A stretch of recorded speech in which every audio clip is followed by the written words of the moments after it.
But wait, okay, hold on, let's pump the brakes. Before we wrap this up, before we leave the shading controller behind, what did we actually learn in this section? What was new in this section? Not a lot, admittedly, right? We learned the call after, the simple timer. That was new for you, but most of this was stuff that you already knew. You know how to do flow control, you know how to do if-then statements, you know how to do the functions, all of this. It's good muscle memory, for sure. We're glad that you did it for that reason. The more you do these things, the more you get into your bones about how to do it. That's great. But if there's anything I really want you to walk away from on this topic, it's what I'm going to talk about in the next couple of minutes. So turn your mind into a sponge and let your pores be filled with my words. That got weird, but I'm going with it. We're keeping it.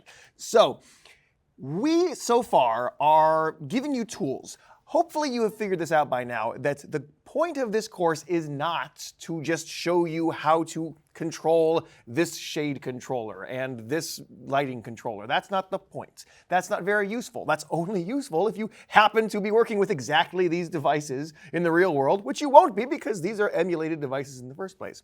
The point is that we're actually giving you tools. The point is we want to give you and empower you with the knowledge of how to accomplish tasks for whatever you may come across in the real world, knowing that you have the tools available inside the software and you can troubleshoot on your own since you know how to work around that. That's good. We want that. That is point number one. Point number two we want you to walk away with is to start to think more like a coder, to be anticipating and designing your script in such a way that it is going to be useful for more coders down the line as well, for people to look at. If I look at our script right now, I'm going to bring this up a little bit higher. This script that we've written so far for our shade control is pretty simple, it's pretty straightforward, but it's also written like a human. It's written the way that a human thinks. If you read through it, it says, okay, when the button up is pressed, then we're going to disable the buttons and do the thing, and then we're going to wait a couple of seconds and we're going to turn these back on. It's parsed out the same way that you would tell your friend what it is that you're doing. That is the natural way of things when you are first writing your code. It's part of the reason why we put all those comments in there, so that you can talk your way through it and explain what you're doing at every step. The first time you write any bit of scripting, that's what it's going to look like. You're going to be walking through it, putting in the pieces, and making sure that it's functional the way that it makes sense for you as a human with a human brain doing human things. Good job, human, you did it. But part of the coding process is then once you've done it once, stop, look back at it, and see if you can alter that script so that it's a bit more efficient. Perhaps it thinks in a better way. It's a little bit more truncated and concise. Are there things in this script that we could improve so that it isn't this big, long, kind of difficult mess to read? Well, let's look at this. In each of these event handlers, what are we doing? We're hitting the button and then we're calling after a certain amount of time, we're resetting the relays. On this one, after a certain amount of time, we're resetting different relays and different buttons. Why don't we just consolidate that? Why do we have 3 different event handlers that are doing these 3 different call afters when the call afters are all essentially doing the same thing? They're resetting the system after X number of seconds, right? Maybe we should get rid of all that. We already have a function that is disabling the buttons up and down, and then after our X number of time, we're resetting some things. Why don't we have it reset everything?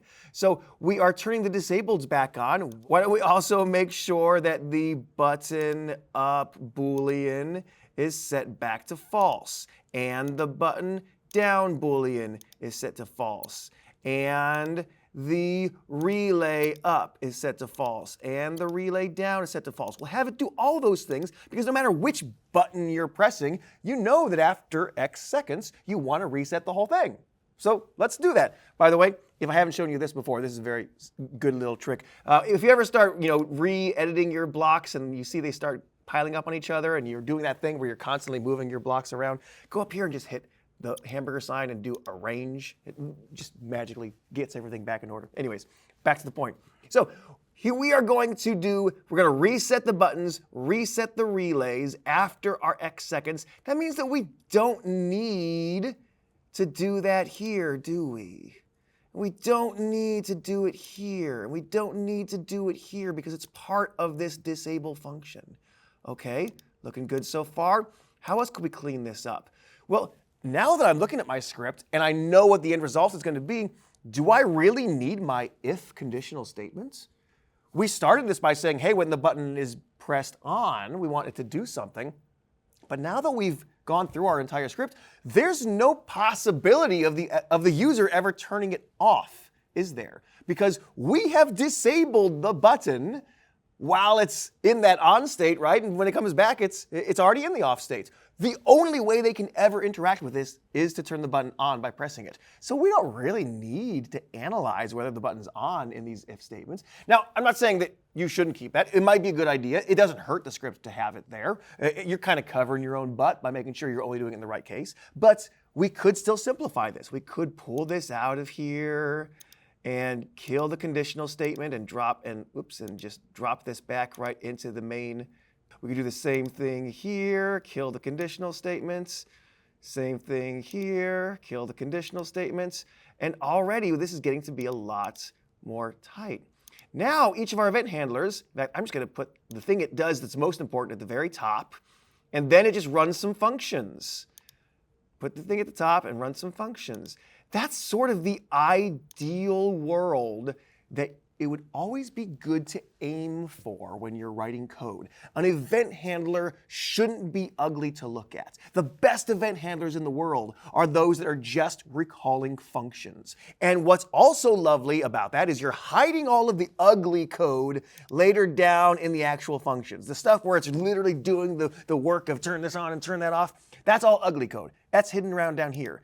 In our event handlers, it's just saying, that's the function I'm going to do. That's the next function I'm going to do.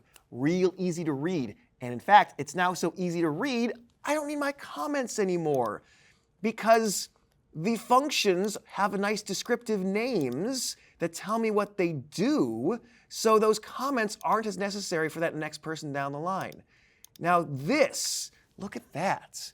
I have cleaned up those 3 event handlers into something that is very tight, very easy to understand, partially because it is so tight now, and the next person who's reading my script won't have a problem going through it. The functionality has not changed. Everything will work the same as it did before. I've still got my up, down, and my stop. It's still disabling everything, recalling everything after 2 seconds. But the script itself is so much nicer than how we left it 2 minutes ago, right? We've got just some nice, succinct event handlers, and these event handlers are just recalling our functions. And that is what we want you to start thinking like. This is not reading the way a human reads, but this is reading the way a coder reads. So as you move forward, as you go forward both in the block controller or in Lua class later on, we'll talk about this in the advanced class, start thinking like a coder and stop thinking like a human, which is also just good advice in life in general. All right, let's leave this one behind. We'll see you in the next section where we'll take on the lighting controller.